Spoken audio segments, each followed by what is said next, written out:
Because here's the bottom line. You can't undo what's been done. You can't unsay what's been said. And you can't rebuild trust with people you've spent years tearing down. Harry and Meghan made their choice. They chose fame over family. They chose money over duty. They chose California over the crown. And now they're learning what millions of people could have told them from the start. The grass isn't always greener. What if the biggest reversal of the last decade was already happening?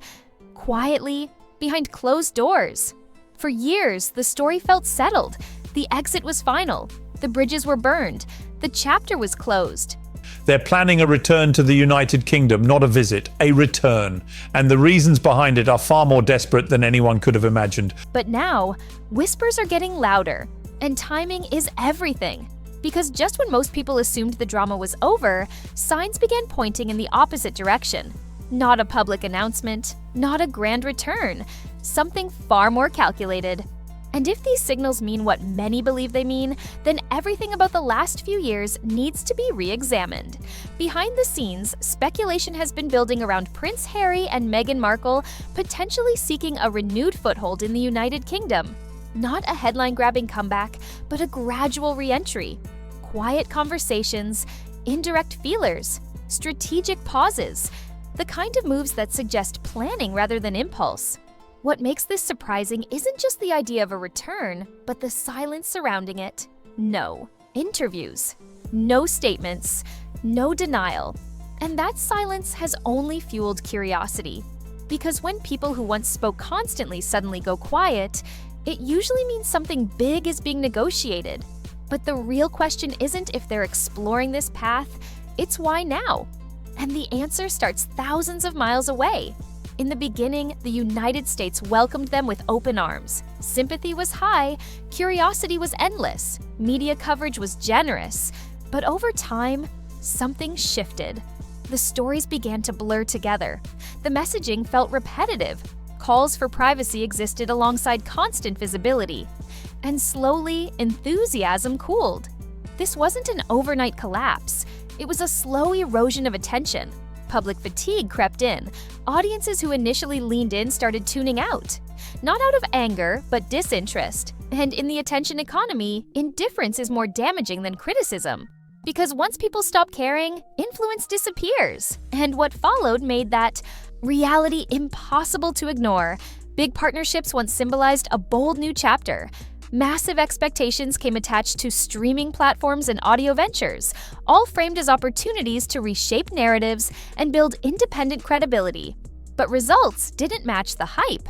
Output was limited, reception was mixed, and eventually, momentum stalled. The trust is gone. There is no coming back from what was said.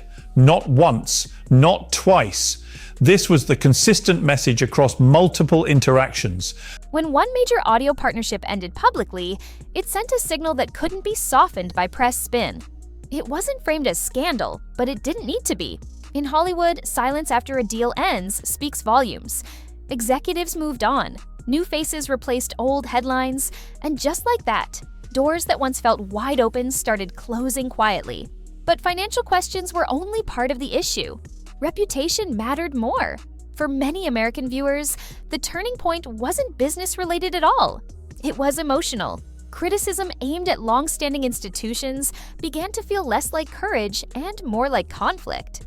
Appearances meant to clarify instead reignited debate. And when personal family matters became global talking points, lines were crossed in the court of public opinion.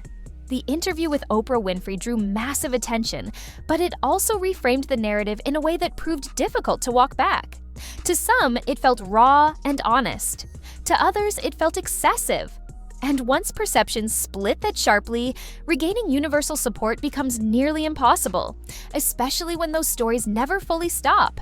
That's where the United Kingdom re-enters the conversation, not as a safe haven, but as a symbol, the place where relevance was first established, where history carries weight, where absence is noticed, but return is never guaranteed. Unlike the US, British public opinion doesn't reset quickly. Memory runs deep, context matters, and silence can be louder than statements. Any idea of reappearing in that space comes with risk, scrutiny, and long-standing resentment that hasn't faded with time. Which raises the most important question of all. If the road back is this uncertain, why attempt it at all? At its core, this pivot isn't about nostalgia or healing old wounds. It's about relevance. The Sussex brand no longer aligns with our audience demographics. Another memo, this one from a corporate sponsor, states, market research indicates consumer fatigue with Sussex-related content. Recommend distancing. In entertainment and influence, visibility equals leverage, and leverage disappears fast when momentum stalls. The reality is simple but uncomfortable. Without a strong institutional connection, the brand loses gravity. Invitations dry up. Projects stop coming. Public fascination moves elsewhere. What once felt inevitable now feels fragile. And when that realization sets in, strategy replaces idealism. That's when optics matter more than emotion. That's when silence becomes intentional. And that's when former certainties suddenly look like miscalculations instead of bold choices. Quietly, narratives began shifting. Observers noticed subtle changes in public appearances and messaging. Less emphasis on joint storytelling, more space created between voices. Analysts and commentators pointed out a pattern forming, one that suggested a controlled recalibration. The idea wasn't to erase the past, but to soften its edges, to redirect focus, to let one figure step forward while the other receded slightly. On paper, it made sense. In practice, it overlooked one critical problem. History doesn't disappear just because attention is redirected. And the people being approached hadn't forgotten a thing. Trust, once fractured publicly, doesn't reset in private, especially when the damage played out on a global stage. Conversations that reportedly took place behind closed doors were said to be cautious, measured, and emotionally distant. Not hostile, just firm. The message was consistent. What was said can't be unsaid. What was revealed can't be taken back. And while forgiveness is often discussed in abstract terms, restoration requires accountability. That's the step many believe was skipped. Apologies without ownership don't land. Silence without change doesn't persuade, and familiarity doesn't override memory. There's been no dramatic refusal, no public rejection, no statement of closure. And that's precisely the point. Institutions like the monarchy communicate as much through what they don't say as what they do. The lack of engagement isn't accidental. It signals finality without escalation.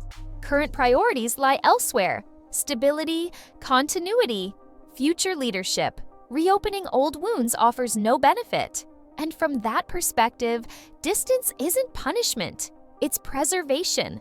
The absence of response isn't uncertainty, it's clarity. One of the most underestimated factors in this entire situation is how deeply people remember emotional context.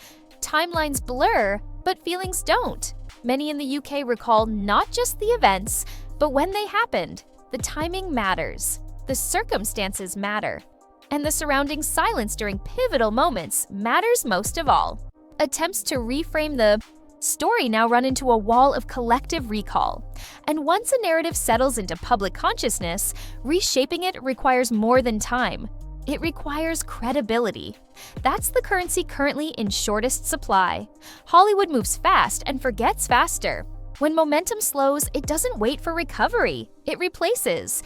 Executives chase what's next, not what's unresolved.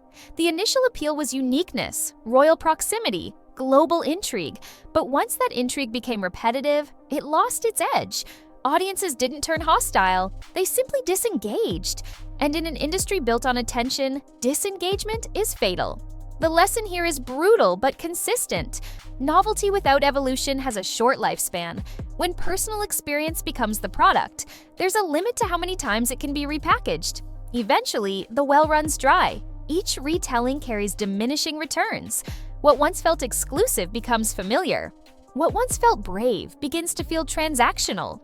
And the audience senses that shift immediately. That's when skepticism replaces empathy. Not because the story was false, but because it stopped moving forward. Stagnation is the enemy of engagement. Strip away the speculation, the strategy, and the headlines. And one uncomfortable question remains. What happens if the door never opens again? What if there is no return arc, no redemption phase, no institutional embrace waiting quietly in the background? That possibility reframes everything. Because it means the decision wasn't temporary, it was permanent. And permanence changes how history judges choices. Not harshly, just honestly. Even now, this isn't a conclusion.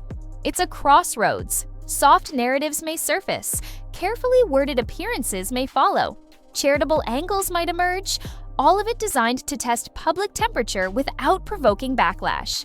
But perception moves slower than strategy, and once skepticism settles in, it takes more than planning to shift it. The audience is watching, quietly, closely, and far less forgiving than before. In the end, this story isn't about geography, it's about consequence. Independence brought freedom, but it also removed protection. Visibility created opportunity, but it demanded consistency. Criticism generated attention, but it burned trust. None of this happened all at once, and none of it happened by accident. Choices were made, paths were taken, and outcomes followed. Whether a return ever happens or not, the lesson is already written. Influence is fragile, trust is finite. And once a bridge is burned publicly, rebuilding it quietly may be the hardest thing of all.